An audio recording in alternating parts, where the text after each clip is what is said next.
Bien, hermanos, estamos entonces con la confesión de fe y la idea es que ya podamos terminar el apartado de la confesión para ya ir finalizando la serie y ya ir a una parte más práctica de estudio.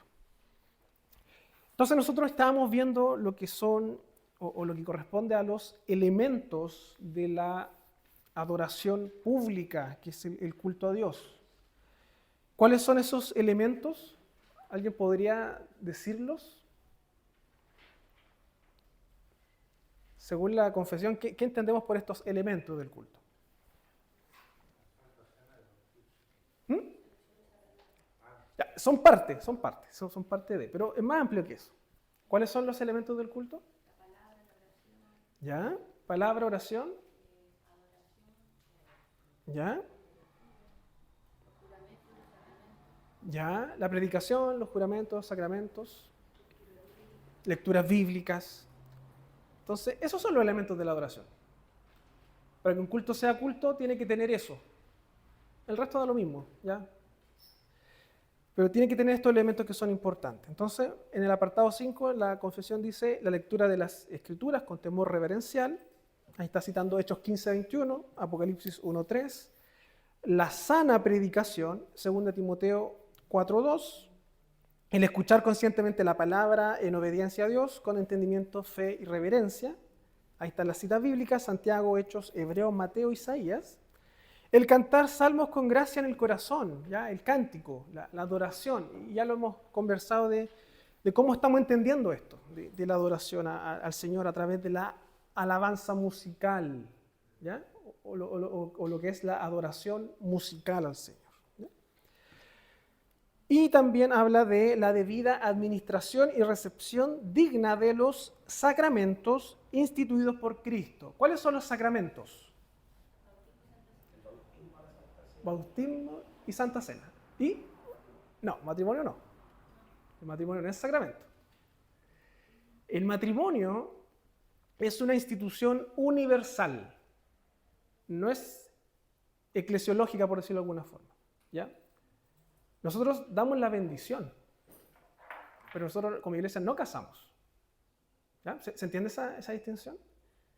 De hecho, por lo general los pastores, cuando van a dar una bendición nupcial, lo primero que hacen es pedir la libreta de matrimonio.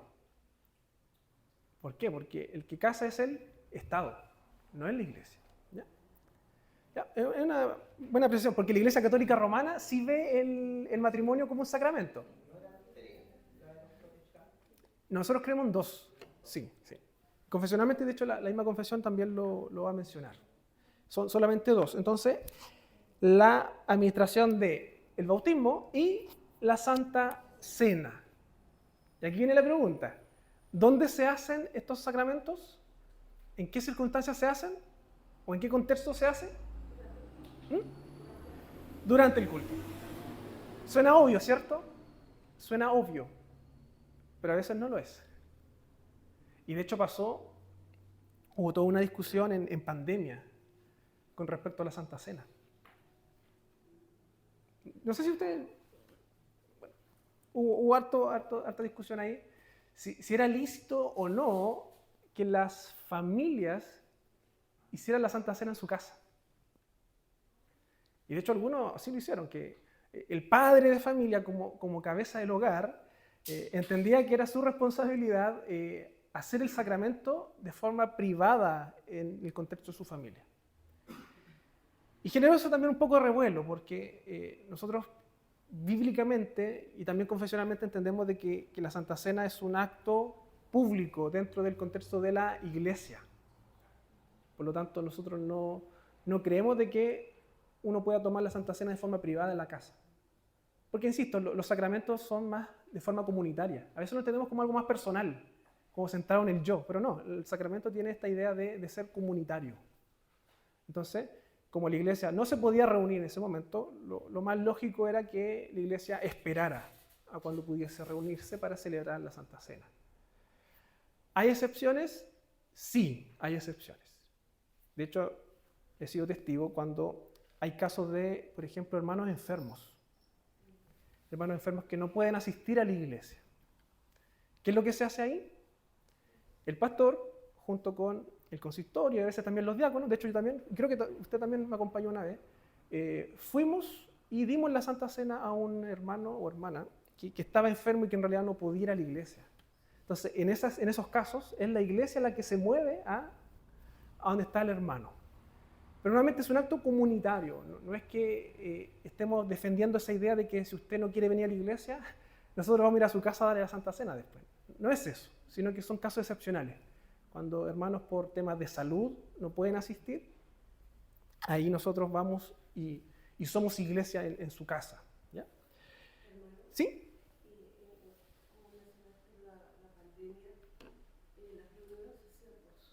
Sí.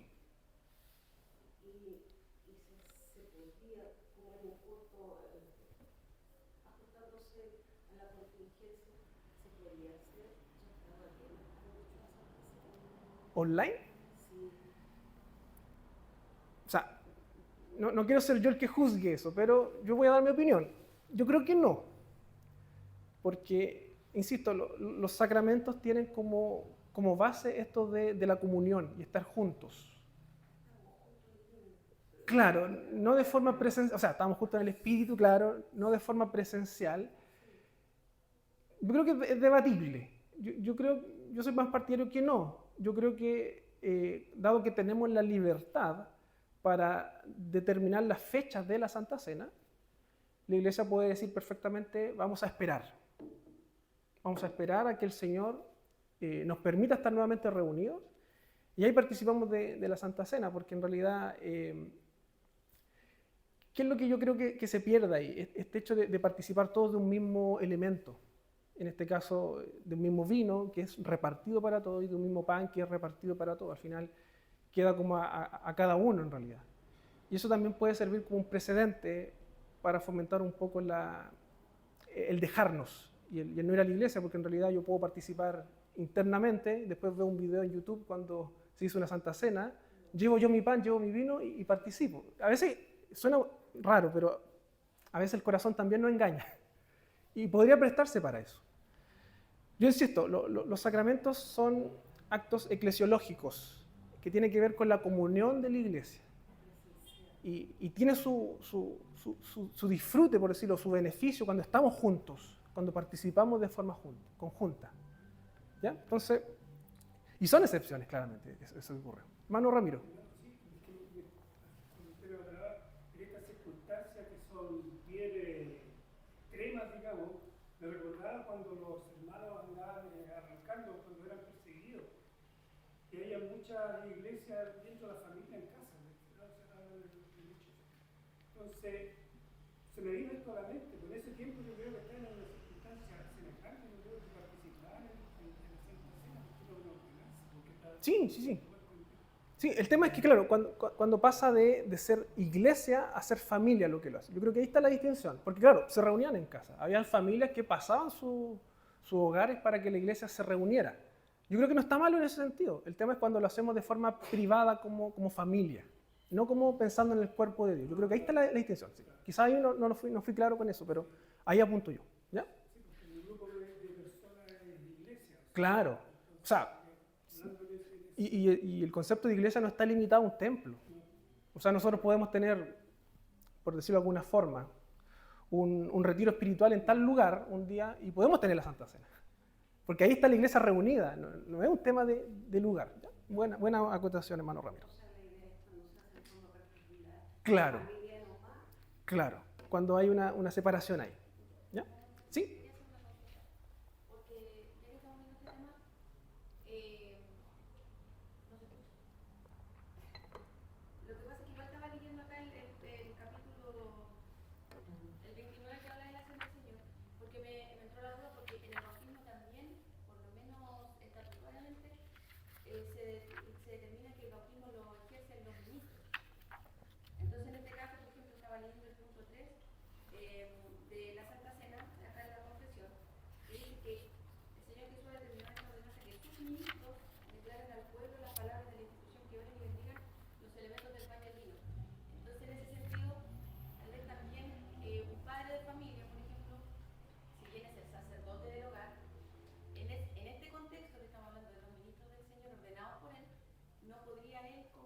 sustituir ese rol y decir, bueno, yo como padre de familia bendigo el pan y el vino y le doy, administro mi familia. Ahora, creo que como dice el hermano Ramiro, también hay situaciones extremas. La pandemia nos hizo ver que las situaciones extremas pasan. O sea, por ejemplo, no sé, ni Dios lo quiera, por ejemplo, en algún momento nos quedamos solos en una isla con mi esposo y mis hijos, y somos la iglesia de esa isla. Mi esposo sí tendría que asumir el rol de conmemorar la muerte del Señor y cumplir ese sacramento, pero sería una situación como... Claro, es que ahí pasan a ser la iglesia. Es que La iglesia local en un contexto. ahí pasamos a ser una iglesia local, Claro, con contexto y todo. sí. Pero perteneciendo a una iglesia, entendemos que estamos bajo cierta autoridad, sujeción a nuestras autoridades, que son los ministros ordenados por Dios. Ellos son los que tienen la facultad de dar la bendición al pan y al vino para poder compartirlo en la iglesia. Sí, correcto. De hecho, yo no puedo bautizar ni dar la cena, porque no soy un ministro, aún. Entonces, también estoy limitado en ese sentido. Entonces, hermanos, si nosotros quisiéramos como iglesia tener la Santa Cena todos los domingos, podríamos hacerlo. ¿Cuál sería el problema? Nos falta un ministro todos los domingos. Pero lo vamos a tener. Lo vamos a tener. Y vamos a estar todos los días a las 9 de la mañana cenando acá, todos los domingos. Entonces, hay también un orden. Y la iglesia reformada es ordenada en ese sentido. ¿Ya? Bien, vamos a avanzar porque ya hemos estado mucho tiempo en el punto 5. Todo lo que hemos mencionado es parte de lo regular o lo que vamos a llamar como elemento del culto. ¿Ya? Apréndanse esta palabra, elemento del culto. Yo les quiero hacer la pregunta, ¿extrañan algo dentro de estos elementos mencionados? Hasta donde dice religioso ordinario de Dios, todo lo que menciona, algo del culto que no está acá, la ofrenda. Muy bien. No está la ofrenda. ¿Cómo entendemos eso, que confesionalmente no está la ofrenda? ¿Qué opinan, hermanos?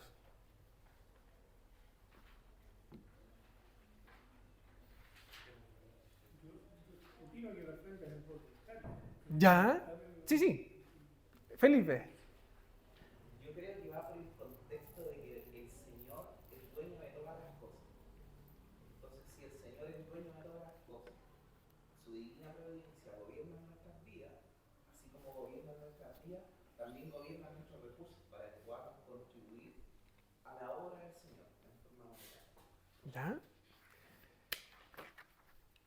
La verdad es que, sinceramente, desconozco el por qué no está en la confesión este punto. De hecho, después hay un comentarista que comenta la confesión y él incluye la ofrenda dentro de los elementos del culto. Pero insisto, hermano, y esto siempre hay que tenerlo presente, la confesión no es ley. Nuestra ley es la palabra. Y yo entiendo bíblicamente, y de hecho Jesús también lo menciona, que las ofrendas también eran una forma de adorar. Incluso Jesús pone un ejemplo, que si tú estás peleado con tu hermano, antes de ir a ofrendar, arréglate con él, ¿cierto? Y hay otras también citas bíblicas que hablan de las ofrendas. De hecho, Pablo era un apóstol que agradecía mucho por las ofrendas de la iglesia. Porque las iglesias levantaban ofrendas para ir en ayuda del apóstol y del ministerio, del servicio, del reino. Entonces, no porque no esté acá, significa que no es un elemento. ¿No? Yo creo que sí, y la iglesia reformada entiende también que la ofrenda es un elemento también dentro del culto. Ahora bien, ¿cómo se recepcionan las ofrendas? Eso también a veces está en discusión. Algunas iglesias promueven y dicen de que la ofrenda debe ser una entrega pública. Dentro del culto se pasa recolectando y la gente entrega o colabora. Otros dicen de que la ofrenda puede hacerse más de forma privada, en el sentido de que si usted quiere ofrendar, tiene también una instancia para hacerlo de forma privada y no tan pública. Entonces eso igual queda como criterio de la iglesia, de cómo la iglesia funciona y cómo la iglesia entiende eso. ¿Ya? Entonces hay distintas formas, pero yo creo que la ofrenda es parte de. Hermano Ramiro. Sí, es que me acordaba de toda la ofrenda y todo lo que hacían en el Antiguo Testamento era porque era por ley, porque no estaba completo la redención en ese tiempo, ¿no? Por ejemplo, está nuestro Señor, entonces se abolió mucho esa instrucción, ¿Ya? los decretos que habían antes. Pero en nosotros ese corazón era un fruto que se Señor mismo en nosotros, por lo tanto, yo sigo insistiendo que es una cosa voluntaria, Sí. es de voluntad. Entonces yo creo que por eso no se puede instituir, obligar a los hermanos No, a contribuir. exactamente, nosotros no obligamos. Claro. Entonces yo creo que por eso no está acá, porque lo otro está todo que se haga. Claro, sí. Puede ser también quizás, y aquí estoy especulando, de que a lo mejor lo que buscaban era diferenciarse de la Iglesia Católica Romana. ¿Por qué? Porque la Iglesia Católica Romana enseñaba de que si tú contribuías, tú podías sacar un alma del purgatorio. Entonces a lo mejor la gente podía mal asociar esto de las ofrendas y seguir manteniendo esta idea de que yo al colaborar o contribuir a la Iglesia estoy resguardándome de no ir al infierno o al purgatorio. Entonces puede ser que también esa haya sido una opción, de que no se haya incorporado como para no confundir. Pero confesionalmente, y de hecho hay otros documentos confesionales de la Iglesia que mencionan la ofrenda como elemento del culto. ¿Ya? ¿Está claro la idea? Bien. Esos son los elementos ordinarios, por decirlo, o comunes. Pero también hay otros elementos que son los juramentos religiosos, los votos, los ayunos solemnes y acciones de gracia en ocasiones especiales en sus tiempos respectivos deben usarse de manera santa y religiosa. Aquí no quiero detenerme tanto, hermanos, pero sí es importante mencionar que nosotros también consideramos que se pueden hacer juramentos religiosos, votos y ayunos, además de cultos de acciones de gracia. Pregunta, ¿cuáles son los juramentos y votos?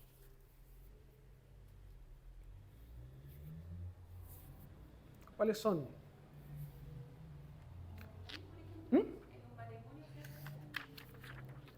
¿Ya? ¿Los matrimonios? Yo ahí discrepo un poquito, porque los matrimonios no son parte de un culto. Se hacen en el culto, pero no son parte del culto. O sea, Exacto, son votos, juramentos que son parte. son parte del culto, sí.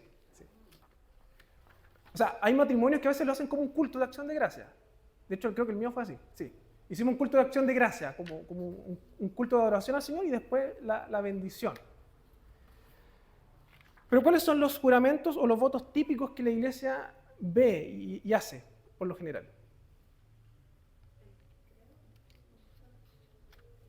Ya, no sé si el credo. ¿Recuerdan alguno? Exactamente. Cuando uno es nombrado ministro, o presbítero incluso, o diácono también, uno hace votos o juramentos. ¿Ya? Hay una distinción entre voto y juramento. Yo les pido que lo busquen después en la confesión, no quiero ahondar mucho en eso. Pero hay una declaración pública ¿ante quién? Ante la Iglesia y ante el Señor, de que está asumiendo una responsabilidad. Usted está haciendo un voto ante el Señor. Por lo tanto, si usted falla como ministro, como presbítero, como diácono, en primer lugar, ¿a quién le está fallando? Al Señor. ¿Qué otro más? ¿Qué otro ejemplo más hay? Cuando alguien pasa, es una pregunta. ¿No les pasa, por ejemplo, a ser miembro congregante? ¿Hace un voto? Sí, también. Pero es juramento, porque se dice promesa. Ahí cuando, por ejemplo, pasa a ser miembro militante, promete a la iglesia, y cuando son los bautismos, la iglesia promete ya... Sí, sí, hay una distinción de conceptos, ¿ya? No quiero ahondar porque si no vamos a ocupar toda la clase. Solo quiero tomarlo como del punto de vista cuando se compromete a algo o públicamente se refiere a algo, ¿ya? Porque claramente hay una diferencia, ¿ya? Pero efectivamente cuando uno es miembro también hace una declaración pública de compromiso. ¿Qué otro ejemplo más hay? Felipe lo dijo, el bautismo. ¿Quiénes se comprometen? Los padres y la iglesia. Los padres y la iglesia. Y en el caso de que se le administre el bautismo a un adulto, es el adulto y no va a ser El adulto es el que declara que va a ser fiel y que va a obedecer también al Señor y a la iglesia local. Hay un compromiso ahí. Entonces fíjense nuevamente cómo esto de los sacramentos no son personales, son comunitarios. Porque cuando bautizamos a un niño, por ejemplo, lo relevante no está en el niño. Lo relevante está en la inclusión de ese niño a la familia. Y esa inclusión va de la mano de dos promesas, para ocupar el término del Felipe. Una de parte de los padres que están prometiendo ante el Señor y ante la iglesia que van a educar al niño en la fe, pero por otro lado también la iglesia es la que está haciendo la promesa. De cuidar y de velar por el crecimiento de ese niño en la iglesia. Y eso es importante, porque ante el Señor también estamos haciendo eso. ¿Ya? ¿Se entiende la idea? Ya. Y también ayunos solemnes. ¿Ya? Entonces los ayunos también son formas de incluirlos dentro de un culto. ¿Ya? O sea, es parte también de la adoración, de fijar un tiempo para ayunar con un motivo en particular y hacer ese acto como un acto de adoración al Señor y de dependencia ante Él. ¿Ya? Porque eso es lo que busca el ayuno. Llevarnos a depender más del Señor más que de nosotros. ¿Ya? Y finalmente los cultos de acción de gracia. Un culto especial por algún motivo particular. No sé, el Señor nos bendijo de una forma, queremos hacer un culto para agradecer al Señor por eso que el Señor nos da. Entonces ahí también la iglesia tiene esa libertad para hacer celebraciones especiales, por decirlo de alguna forma. ¿Ya? Que en mi opinión no son más relevantes que el culto dominical. Yo prefiero 1000 veces que seamos fieles al culto dominical a que estemos preocupados de hacer cultos especiales en algunos momentos. Para mí es más importante el culto dominical, porque se ha instituido por el Señor y es obligatorio. ¿Ya? Bien, vamos con el punto 6. Aquí les tengo la pregunta 108 del Catecismo Mayor de Westminster, y el Catecismo, para que ustedes vean otro elemento confesional, dice que los deberes del segundo mandamiento son recibir y observar y guardar puros y completos todo el culto religioso y las ordenanzas tales como Dios les instituyó en su palabra, y con especialidad la oración. De hecho, la confesión habla mucho de la oración. Las acciones de gracia en el nombre de Cristo, el oír, leer y predicar la palabra, la administración y recepción de los sacramentos, nuevamente los sacramentos, el gobierno y la disciplina de la iglesia, el ministerio y sostenimiento del mismo, ¿a qué está apuntando? Ofrendas, los ayunos religiosos, jurar por el nombre de Dios y hacer votos a Él, así como también el desaprobar, detestar y oponerse a todo culto falso, y conforme al estado y llamamiento de cada uno, destruirlo así como todos los objetos de la idolatría. ¿Ya? Entonces el Catecismo Mayor ahonda un poquito más e incluye esto de las ofrendas o el sostener la obra. Pero es interesante cómo habla del gobierno y disciplina de la iglesia. ¿Cómo la disciplina es parte del culto? ¿Cómo el gobierno es parte del culto?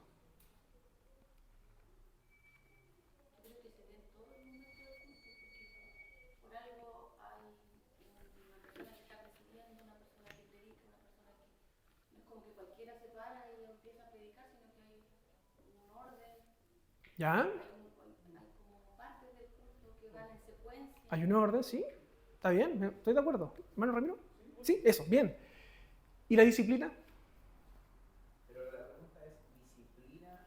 ¿Cómo entendemos la disciplina dentro del culto? ¿Ligado al orden o la disciplina? No, ligado al culto. Ya el orden como que ya nos quedó claro el tema del gobierno. ¿Y disciplina? ¿Cómo vemos la disciplina en un culto cristiano? ¿Ya? ¿Restauración? ¿Ya? ¿Ana Jessica? Puede ser disciplina, que el coordinador diga lo justo y necesario, por ejemplo. ¿Ya? Un disciplinado, o sea, tengo que hacer esto, no puedo pasar, no puedo yo predicar porque yo estoy coordinando. ¿Ya? Y el culto todo disciplinado porque ¿Ya? la disciplina agrada a Dios, pues tenemos que ser ordenados. Ya. Yo creo que cuando habla de disciplina es cuando nosotros hablamos de sancionar cosas, o sea, de ser estricto en algún sentido. ¿Cómo entendemos la disciplina como un elemento del culto?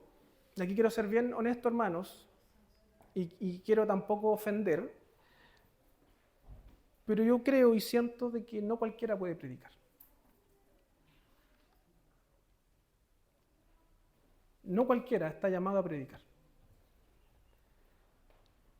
Y un consistorio que, viendo los dones y capacidades, define quién no y quién sí, está en cierto sentido aplicando esa disciplina.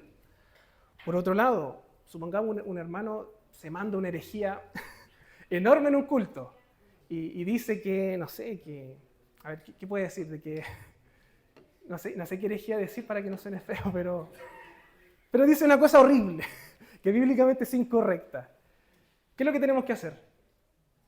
Disciplinar. ¿De qué forma? ¿Lo vamos a castigar? No. Decirle, hermano, ¿sabe qué? Usted se equivocó acá y tiene que corregir eso. Y si el hermano no está dispuesto a corregir y sigue en eso, bueno, no predica más. Puede ser también una forma de disciplina. Entonces, ¿qué es lo que estamos buscando con esto? El ordenar la iglesia. Que lo que hagamos sea con orden. No es llegar y hacer, hermanos. La iglesia tiene que ser y funcionar de forma ordenada, de como Dios quiere, como Dios ha llamado a funcionar. Por eso nosotros tenemos dos especies de púlpito. Ahí, quizás los más antiguos sabrán, yo de ahí desconozco el por qué, pero creo que también es un acto pedagógico de decir, la dirección está acá, pero la predicación está acá. ¿Ya? Hay iglesias que lo aplican, otras iglesias no. ¿Es norma? No. Es opcional, cada iglesia define si tiene 2 o 1. Hay iglesias que tienen solamente 1 al medio, y ahí dirigen y predican los mismos. ¿Ya? ¿Hay que ser estricto en eso? Yo creo que no. ¿Ya? Porque ambos elementos están.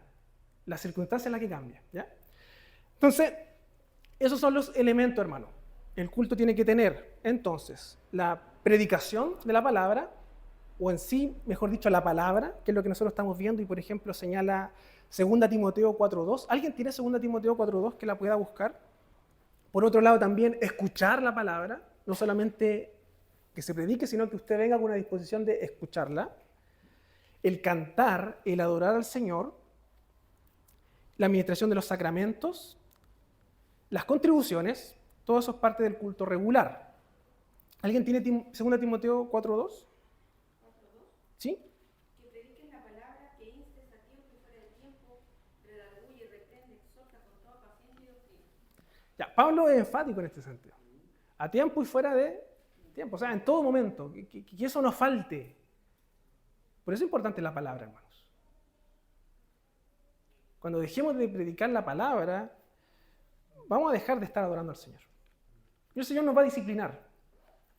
Y cuando las iglesias se apartan de la palabra de Dios, Dios también disciplina. Y eso es lo que estamos viendo en Ageo también.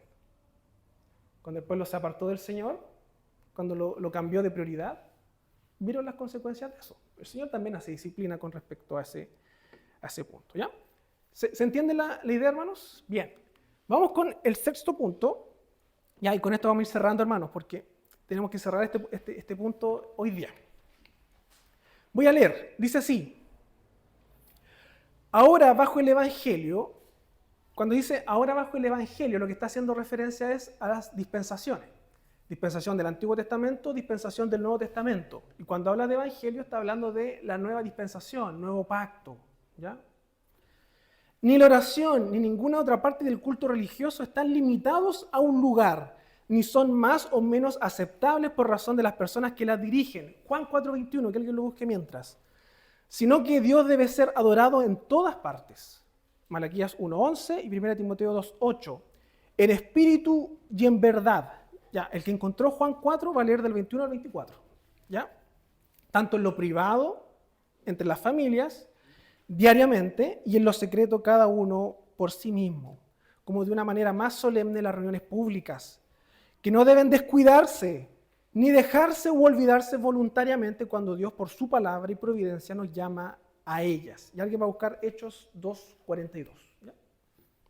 Juan 4, ¿quién lo tiene? Ay, hartos. Ya, la Cintia. Cintia 4. Juan 4.21. Jesús le dijo, mujer, créeme, que la hora viene cuando ni en este monte ni Jerusalén adoréis al Padre. Vosotros adoraréis lo que no sabéis, nosotros adoramos lo que sabemos, porque la salvación viene de los judíos. Mas la hora viene, y ahora es, cuando los verdaderos adoradores adorarán al Padre en espíritu y en verdad, porque también el Padre de tales adoradores busca que le adoren. Dios es espíritu, y los que le adoran en espíritu y en verdad es necesario que adoren. Ya, muchas gracias, Cintia. ¿Qué es lo que está diciendo Jesús acá? ¿Se acuerdan de esta historia? Jesús con la mujer de Samaria, o la mujer samaritana. Y la mujer le pregunta, ¿dónde hay que adorar?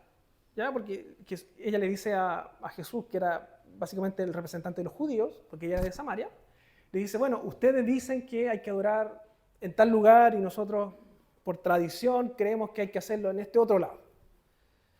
Entonces ahí Jesús está a punto de decirle cuál es el lugar. ¿Pero qué le dice en realidad? ¿Es aquí o es allá? ¿O qué le dice? Ninguno. ¿Qué cosa? Perdón.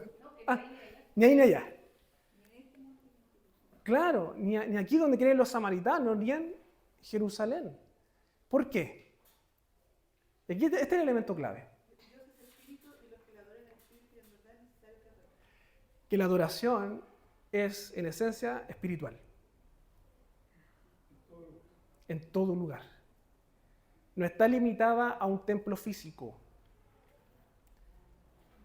Porque a veces creemos que para ser iglesia y para adorar correctamente al Señor tenemos que sí o sí tener un templo físico. Eso no es correcto.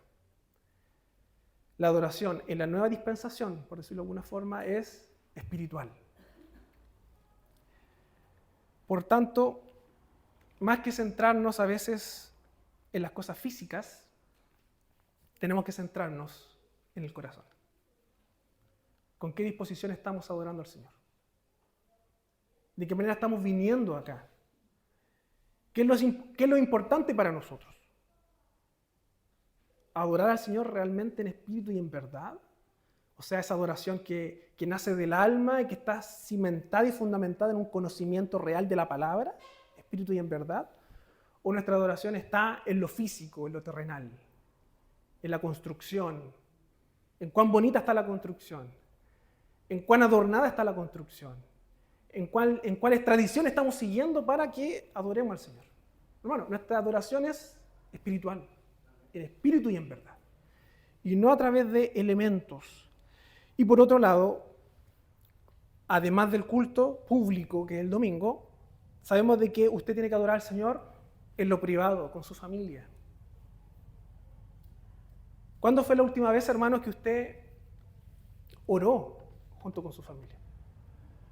¿Cuándo fue el último momento que usted dijo, ¿sabes qué? Vamos a dejar de hacer lo que estamos haciendo y nos vamos a juntar a leer la palabra y orar? Nos vamos a juntar a cantar al Señor. ¿Cuándo fue la última vez que hizo eso? Porque la adoración no está solamente el día domingo. El cristiano adora en todo momento. Y las familias también tienen esa responsabilidad. Y en lo secreto de cada uno por sí mismo. ¿Ya? Y aquí tenemos algunas citas de Jesús en Mateo 6 y Efesios 6, 18. O sea, nuestra vida es para adorar al Señor. Y cuando habla de lo secreto,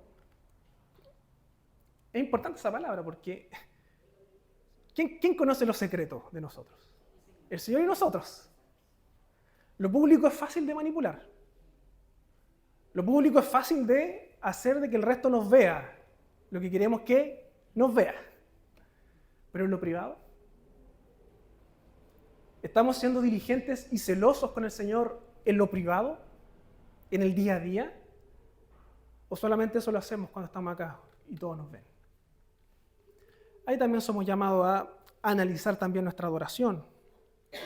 Y también menciona que estas reuniones públicas, que es el culto dominical, no deben descuidarse ni olvidarse cuando Dios por su palabra y providencia nos llama a ellas. Hechos 2:42, ¿quién lo tiene?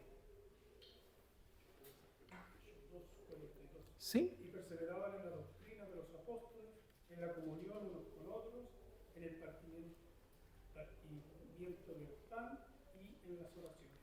Ya, y que alguien busque Hebreos 10:25. ¿Qué es lo que está diciendo Hechos 2? Está narrando la vida de la iglesia en el primer siglo. Ellos compartían, estaban juntos. Para ellos, estar en la iglesia era parte de su vida, su día a día, su rutina. Ellos compartían, ellos vendían sus cosas para darlas a los demás. Para ellos, el servir al Señor era un todo. ¿Ya? Hebreos 10:25. No dejando de congregarnos como algunos tienen por costumbre, sino exhortándonos y tanto más, cuanto veis que aquel día se acerca. Ya, no dejando de congregándonos, como algunos tienen de costumbre. Entonces, a veces pensamos de que esto de a veces no querer ir a la iglesia o no congregarse es algo del siglo XXI que estamos lidiando ahora, de cómo entretenemos a los hermanos, cómo hacemos que vengan. Bueno, en el primer siglo ya pasaba. Que había personas que estaban dejando de congregándose, de congregarse. Y ahí dice, como algunos tienen ya de costumbre. Nuestra costumbre es ser fieles al mandato del Señor. 6 días trabajarás, pero el séptimo día o un día de la semana es del Señor. Y eso es importante. En ese día nosotros descansamos, reposamos y nos llenamos también del Señor de forma conjunta. Por lo tanto, si usted no se congrega o tiene la costumbre de no congregarse, se está perdiendo de una gran bendición del Señor. Se está perdiendo de una gran bendición del Señor. Y peor aún, creo yo, que nosotros cuando el Señor venga y restaure todas las cosas, nosotros vamos a adorar al Señor de forma comunitaria, de forma conjunta. O sea, eso que está evitando algunos el día de hoy, es lo que le va a tocar hacer toda su vida después cuando el Señor venga. Entonces es mejor que se acostumbre ahora. Acostúmbrese ahora a compartir con nosotros. Acostúmbrese ahora a venir a adorar al Señor. Porque eso lo vamos a hacer después toda la eternidad. Vamos a adorar al Señor, ¿ya? Vamos con el punto 7, para ir cerrando, hermanos. Conforme a la ley de la naturaleza, es razonable que en lo general una debida parte del tiempo sea dedicada a la adoración de Dios y en su palabra, por un mandamiento positivo, moral y perpetuo que obliga a todos los hombres en todos los tiempos, ha señalado particularmente un día cada 7, para que sea guardado como reposo santo para él. 1 de 7. Cuarto mandamiento, Éxodo 20, ya lo vimos en las clases pasadas. Pero aquí está la pregunta. Porque algunos podrían decir, bueno, esta ordenanza que Dios da es parte del Antiguo Testamento, de la ley judaica. Esto de guardar un día de cada 7, ¿nace con los 10 mandamientos? No. Es de la creación. Es parte del modelo divino. ¿Qué dice? Desde el principio del mundo hasta la resurrección de Cristo fue escogido el último día de la semana, pero desde entonces fue cambiado al primer día de la semana. ¿Ya? Eso lo vamos a ver más adelante. Al que se le llama en las Escrituras el día del Señor. Continuará hasta el fin del mundo como reposo cristiano. Véase el cuarto mandamiento. ¿Ya? Entonces, esto del reposo cristiano, de guardar 1 de 7, no nace con los 10 mandamientos, no nace en Éxodo, nace en la creación misma. Es parte del diseño de Dios. Y esto es lo que se conoce como el Sabbat, ¿cierto? ¿Han escuchado? ¿Y qué significa? No. O sea, puede significar sábado, pero no significa sábado como día de la semana. ¿Ya? Es descanso, es reposo. Es reposo. Entonces, y aquí entramos en la discusión con algunas religiones que básicamente basan toda su doctrina en si guardamos el domingo o el sábado. No sé si usted se ha topado con... Y a veces como que ese es el punto de discusión en realidad. Eso es como si eso fuese lo importante, si el sábado o el domingo. Y el tema es que el Shabbat o el Sabbat no está apuntando al sábado, por decirlo de alguna forma. En su esencia, Shabbat significa reposo, descanso. Por lo tanto, el principio bíblico que está detrás de esa ordenanza y de ese modelo no es guardar celosamente el día sábado de la semana. El principio bíblico que está detrás de eso es, de los 7 días, hay uno que tú tienes que guardarlo para el Señor. Ese es el principio que está detrás. Hermano...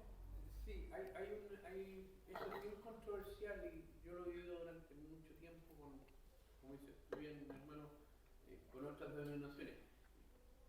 Se supone que históricamente el día domingo que conocemos nosotros era el primer día de la semana y el día del descanso, que el Shabbat, era el séptimo día. algunas denominaciones estrictamente lo consideran como el día domingo nuestro, no sé si llamarlo occidental, que nosotros conocemos como domingo. Claro, sí. ¿Ya? Como el día del Señor. Entonces, ahora tampoco no estoy 100% seguro que así era. Claro, sí. Igual hay un tema ahí de cultural, cómo se entiende la semana. ¿Cuándo empieza la semana? ¿Empieza el domingo y termina el sábado? ¿O empieza el lunes y termina el domingo? Entonces, claro, hay un tema cultural ahí. Lo que sí es importante ver es que este tema de pasar de un día que era un sábado a un día domingo, nosotros entendemos que bíblicamente ese cambio se da en la iglesia del primer siglo. Y eso lo parte haciendo el Señor Jesucristo al momento de resucitar en primer lugar. ¿Sí? Hermano Ramiro. En Hechos 27, yo creo que nos deja claro. Léalo, por favor. Pablo dice, el primer día de la semana, reunidos los discípulos para partir el pan, Pablo les enseñaba, habiendo de salir al día siguiente. Entonces, sí. Estaba en el primer día de la semana, aquí habla claramente del primer día de la semana. Los judíos era el séptimo día, hacían todo su descanso el séptimo día, pero en la iglesia comenzaron el primer día de la semana. Claro. A reunirse. Esa fue una de las... Y aquí está lo importante, porque a veces nos centramos en el día, pero la iglesia siguió manteniendo el principio bíblico. El pueblo de Dios siguió manteniendo la ordenanza, que era 1 de cada 7 días reposar. Y en este caso es el primer día de la semana que se reunían. Yo una vez escuché, no estoy muy de acuerdo con la interpretación, pero un predicador o maestro enseñaba de que esta distinción entre guardar el último y guardar el primero tenía que ver con las dispensaciones de la Biblia, Antiguo Pacto, Nuevo Pacto. Y él, enfocado un poco más en lo que es la obra humana, él decía, bueno, en el Antiguo Testamento Dios nos decía que teníamos que trabajar para después descansar en Él. Trabajábamos los primeros días, descansábamos el último. Pero ahora bajo la nueva dispensación o bajo ya la obra de Cristo consumada, lo que primero hacemos es descansar en Él para luego ir a trabajar. Podría ser una forma de entenderlo. Hermano Jaime, ahora sí. Lo fundamental acá es que se celebra, digamos, o aquí apunta el descanso, ¿no? Y eso está en el Génesis cuando Dios termina toda su creación y en el séptimo día descansó de toda la obra que había hecho. Ese es realmente, en el séptimo día el Señor descansó de toda su obra que hizo. Sí. Y eso es lo que se celebra. Exactamente. ¿Y qué significa descansar o descansó? ¿Será que el Señor se cansó? ¿Qué significa eso? Contemplar lo creado. Es contemplar. O sea, el Señor ocupó un día para contemplar lo que había hecho. Entonces, y el último, hermano, y le doy la palabra, hermano Ramiro, que a veces también malentendemos esto del día del Señor, porque creemos que un día para descansar, que en las semanas tenemos toda la libertad para llenarnos de cosas por hacer, terminar chato el sábado en la noche, para el domingo ya descansar y no hacer nada. Cuando en realidad, ¿cuál es lo que busca ese mandamiento, como decía el hermano Jaime? Es contemplar, ver la gloria del Señor. Y eso usted no lo va a tener en su casa. Eso usted no lo va a tener despertándose los domingos a las 11 de la mañana o a las 12. Eso lo tenemos acá, hermanos. Cuando el pueblo de Dios se reúne y está junto, contemplamos y adoramos al Señor.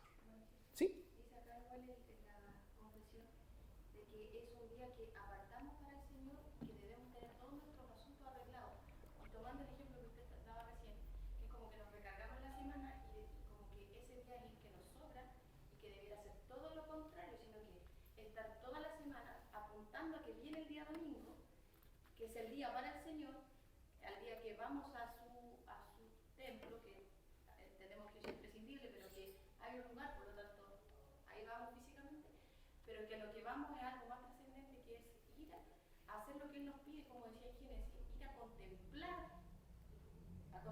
a Él, a estar con Él, a adorarlo, que toda mi semana debiera estar en función de que en ese día yo no tenga nada más que hacer que estar con el Señor y dedicarlo a Él. O sea, que ahora cambiar la perspectiva al otro, girar al otro centro y decir que el día domingo sea el día cúlmine para que todo lo que yo tengo que hacer no tenga yo nada más que hacer ese día que no sea adorar al Señor. Y no recargar, como decía el hermano Jefe, que a veces nos pasa, recargamos el día sábado y quedamos agotadísimos para el día domingo. Y que debiéramos también tener esa sabiduría de cómo administrar nuestro tiempo para entender que el día domingo es un día intransable, es un día que es para el Señor, que no lo hacemos por obligación, lo hacemos porque amamos al Señor, deseamos también que ese día que Él determinó sea un día para Él en todos los sentidos posibles. No que nos sentemos en la banca y nuestra mente esté en otro lugar, pensando, tengo que hacer esto a la tarde, quiero ir para allá, o eso. Sí. Se me adelantó al punto 8, pero vamos para allá. Pero muy bien, muy bien. ¿Por qué? Porque nosotros creemos de que el día del Señor es para el Señor. Es para el Señor. Y usted guarda el día del Señor no solamente viniendo al culto. Hay muchas otras formas de guardar el día del Señor. Y vamos a ver. ¿Qué dice? Este reposo se guarda santo para el Señor cuando el hombre, después de la debida preparación de su alma y arreglados con anticipación todos sus negocios ordinarios, no solamente guarda un santo descanso en todo el día de sus propias obras, palabras y pensamientos acerca de sus empleos y recreaciones mundanales, sino que también emplea todo el tiempo en los ejercicios de culto públicos o privados, y en los deberes de piedad y misericordia. Una vez un profesor del seminario me decía y nos enseñaba de que el día del Señor no parte el domingo, el día del Señor parte el sábado en la noche. ¿Por qué? Y bueno, éramos jóvenes, pero ¿qué hacen los jóvenes a veces? Se quedan hasta tarde. Se quedan hasta tarde. Tienen más aguante, por decirlo de alguna forma, de dormir poco. Pero después el otro día, el domingo, estaban muertos de sueño. Entonces, ¿qué es lo que él nos estaba enseñando? De que tenemos que prepararnos para el día del Señor. Y era muy importante porque él decía, y colocaba un ejemplo muy gráfico, cuando a ti te invitan, por ejemplo, a una actividad importante como un matrimonio, tú guardas esa fecha. Y tú no agendas nada ese día. Porque para ti, ese día es para prepararse. O sea, incluso te preparas antes. Te preparas semanas de anticipación, buscas la ropa, el regalo. Algunos se estresan más que otros también. Los hombres a veces somos más prácticos y cambiamos la corbata nomás, pero...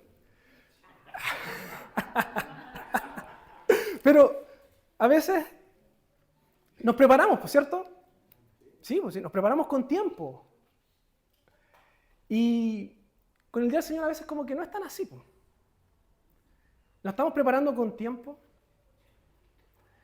¿Estamos buscando al Señor adorar y participar de ese momento de la mejor forma?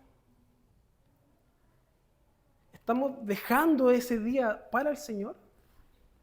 ¿O estamos también viniendo con otra idea en la mente de, ¿qué es lo que voy a hacer después? O ayer sábado no alcancé a terminar esto y ojalá alcance a terminarlo hoy día en la tarde. Nos pasa, hermana Jessica y después Bárbara. No sé, yo quiero hacer una pregunta.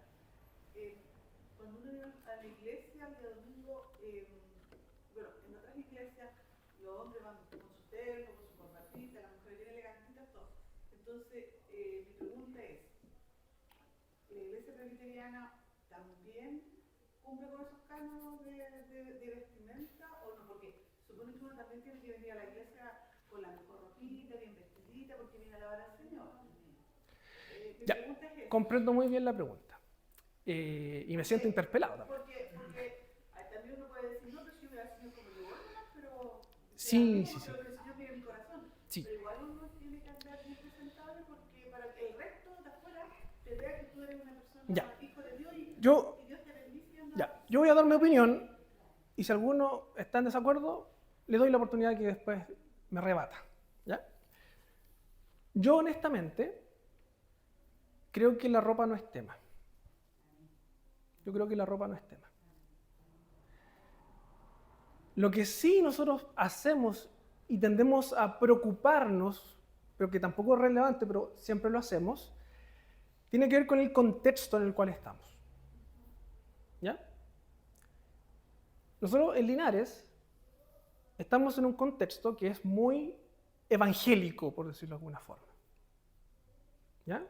Predomina la iglesia evangélica. Y el patrón de vestimenta de la iglesia evangélica es formal, por decirlo de alguna forma. Entonces nosotros, por cultura, por decirlo de alguna forma, adoptamos esa forma de vestirnos, pero no es obligatorio. O sea, hermano, yo, honestamente, yo podría venir perfectamente de jeans y polera. Quizás más de alguno se puede escandalizar, pero yo creo que en realidad la verdadera adoración es del corazón.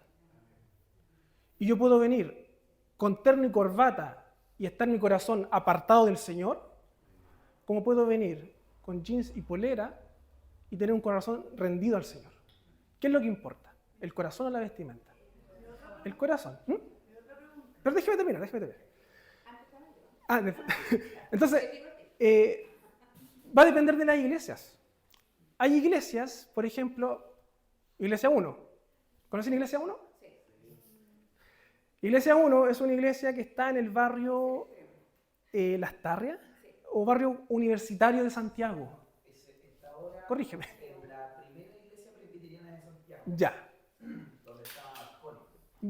Ya, se fueron. Sí, se salieron ellos de las tardes y ahora están Ya, Ya, pero es la que originalmente estaba ahí. Porque Claro. porque presta Sí. el contexto de ordenación.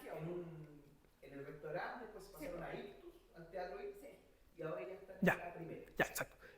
Pero es una iglesia que nace en un contexto que va a apuntar, que no había templo, pero va apuntando a qué? A un modelo cultural. En este caso a jóvenes, universitarios, y por decirlo de alguna forma, tratar de alcanzar a aquellos que están, por ejemplo, en el mundo de, no sé, la drogadicción y todo este barrio bohemio, las artes y la cultura.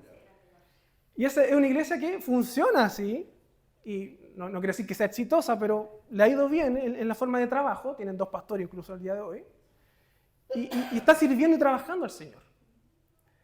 Y si usted va y se congrega ahí, créame que usted no va a encontrar a nadie con terno y corbata. De hecho, usted va a ver al pastor Jonathan predicar y él va a estar quizá hoy día mismo con guayabera y short. Posiblemente. Entonces, también va a responder un poco al contexto cultural. Entonces, yo creo que nosotros como Linares somos una iglesia más tirada para lo tradicional. Pero eso no es regla, creo yo. ¿Ya? Y después... Margarita, para terminar, está bien, pero yo no estoy diciendo que a lo mejor con vestón, con corbata, así como los evangélicos, pero... ¿Somos evangélicos también? Sí, pero sí tenemos que venir con la mejor ropita, porque yo no voy a venir por ejemplo, para adelantarme, me voy a bañar y me voy a acordar. Claro, sí, no, sí, está bien. A eso me Sí, refiero, no, no tan extremista como... Sí, es que yo no estoy diciendo que usted venga con pijama ni con la polera toda roñosa que tenga en la casa, pero venga cómodo, con ropa adecuada. Yo creo que también está el tema de la prudencia y ser recatado cada uno, tanto hombres como mujeres. Bárbara y después Renata y terminamos. Bárbara. Sí, yo creo que el tema de la vestimenta es un tema que da para mucho. Yo voy a tratar de ser breve. Los que venimos de un contexto metodista pentecostal, para bien o para mal, digamos, trae uno una como herencia de eso, donde la vestimenta sí es importante, y creería que es importante porque la gente que ha salido, o digamos el metodista pentecostal, hay mucho que salió de una situación poco decorosa, por así decirlo, entonces ha sido renovado a través, obviamente, de la conversión, y entonces parte de su nueva vida también es su nueva imagen. Entonces ya no es, no es que todos hayan sido, pero ya no es el borracho, ya no es el que andaba en la calle, entonces él ha sido cambiado, renovado, Claro. y es una nueva persona. Parte de su nueva persona es su adoración que ellos tienen, entonces es la vestimenta. Y en general uno va a ver al metodista o al pentecostal terneado siempre, y a la mujer con la pollera. Bueno, además que ellos sacan ahí un poco de contexto el tema bíblico, entonces tiene que ser con vestido y no puede ser muy decorosa, o sea, muy ataviosa, etc. Sí, ha ido flexibilizando, pero un poco va por ahí. Yo tengo una opinión muy personal, que nosotros, digamos, fuimos instruidas por nuestros padres en el sentido de que tiene que ver con lo que usted mencionaba antes. Uno se prepara con mucha anticipación para eventos que son seculares. O sea, uno va a un matrimonio, uno va a un bautizo y busca y compra y se prepara y se ataca y hace como con lo mejor. Yo digo, este es el festín nuestro, domingo a domingo. Entonces, no se trata de venir con una ropa nueva, no se trata de venir con algo que yo voy a ostentar, no se trata de venir con algo que yo digo, yo voy la mejor vestida. No, se trata que en el fondo, si yo me preocupo para andar en algo que no es, digamos, o sea, si yo tengo a Dios como mi prioridad, yo quiero entregar lo mejor de mi adoración y a lo mejor estoy súper equivocada, pero siento que hasta el que yo me preocupe de mi ropa, de mi atavío, de todo, es parte de mi adoración, pero no para figurar, no porque quiera, tiene que ver con mi corazón. Claro. ¿Ya? Y yo creo que cada iglesia de alguna manera tiene que ir encontrando su punto de equilibrio. Y tiene que ver con que yo no voy a imponer una estructura de que aquí se debe venir de tal forma. Y que aquí, no sé, Linares va a venir y todos van a usar corbata. Porque no pasa por eso. Porque hay, digamos, individualidades, hay gente joven, gente mayor, el que quiere... Distinto contexto también. Distinto contexto, Sí. gente rural, gente más urbana, gente que no le gusta, gente que no sé. Y es parte de lo sano, que se conversa, que esto no tiene que ser tema finalmente. Claro. ¿Ya? La ropa no tiene que ser que porque vengamos de una manera vamos a adorar mejor o peor. Pero cada cual, si lo va a hacer, que lo haga porque la motivación sea la correcta. ¿Ya? Sí. Y no que busquemos una motivación equivocada. Yo creo que eso. Sí, de acuerdo. ¿Quién era? Renato. Cortito. Por favor. Dentro de mi experiencia, yo participé en una iglesia que, como decía el hermano Gerson, de terno y corbata. Yo nunca he usado corbata por mi trabajo. Siempre trabajaba en fábrica y nunca pude usar corbata por seguridad. Y después, cuando estuvimos con Lorena en la iglesia en California, ella también pudo apreciar la iglesia con short y hawaiana y guayabera. Y en las dos iglesias había tanto amor que no pasa por la ropa. Entonces, para mí entrar a la iglesia presbiteriana en Chillán fue un poco de choque, porque ahí sí que hay corbata y chaqueta todos los días. Es parte de la cultura. Y no que sí que nosotros tomamos pastor Claro, y lo tenemos con terno y corbata. yo también, como hermano Gerson, pienso que uno trae el corazón y pone a los pies de Dios el corazón de uno todos los domingos, no solamente los domingos, pero a compartir con la iglesia, con todos nosotros, trae su corazón. Sí. Sí. No lo que viste. Claro. Yo creo que va a depender mucho del corazón. ¿Cuál es la motivación? Y si nuestro corazón está correctamente enfocado en adorar al Señor, tú lo vas a hacer de forma bien vestida, por decirlo de alguna forma, o también de una forma más sencilla, porque en realidad lo que debe primar ahí es tu corazón y tu disposición. Nati. El tema es cuando hacemos normas, porque tendemos a perdernos, a querer ser celosos por el principio bíblico y humanamente tendemos a hacer normas. Lo que yo entiendo por el principio bíblico o cómo se debe practicar ese principio bíblico. Pero creo que lo más importante es no perder de vista el principio. Y aquí el principio bíblico es dar gloria a Dios en todas las formas en que me conduzco en la vida. Y evidentemente, y no podemos ser en ese sentido ingenuo, en que mi manera de presentarme, de vestirme, está apartado de ese comportamiento, es parte de quién soy. Porque yo tengo gustos, colores, me gustan las texturas, es parte de mi personalidad y eso se expresa en cómo me visto. Hay gente que dice que como vestimos como somos. A lo mejor es una cosa muy extrema, pero expresa rasgos de nosotros. Ahora, no, hay denominaciones que se pierden en querer ser celosos por guardar el principio bíblico, entonces dicen, porque esto es muy legalista, muy parte del judaísmo, entonces como ser celosos de preservar el principio es como lo ponemos por obra. Entonces normamos eso para no descuidar el principio. Ahora, en la nueva dispensación, en la era de la gracia, más allá de, y Pablo es muy enfático en eso cuando habla de la cara, certificarlo y otro, más allá de cómo normamos esto, es que vamos en nuestra conciencia, vamos a entender que si estoy velando por el principio bíblico, el Señor no me dice de qué largo tiene que ser mi falda, si tengo que usar falda o pantalón, o etcétera, etcétera, etcétera, o en el hombre si usa camisa, corbata, porque son temas obviamente culturales, ¿cierto? No habla de una prenda, está hablando del principio. El principio bíblico, el Señor lo tiene clarísimo en palabras y eso no podemos desconocerlo. A la mujer y tanto al hombre le habla de que tiene que vestirse de una manera espiritual y física. Y ese principio está. Y no podemos dejar de olvidar lo que es el decoro, la modestia, ¿cierto? La piedad.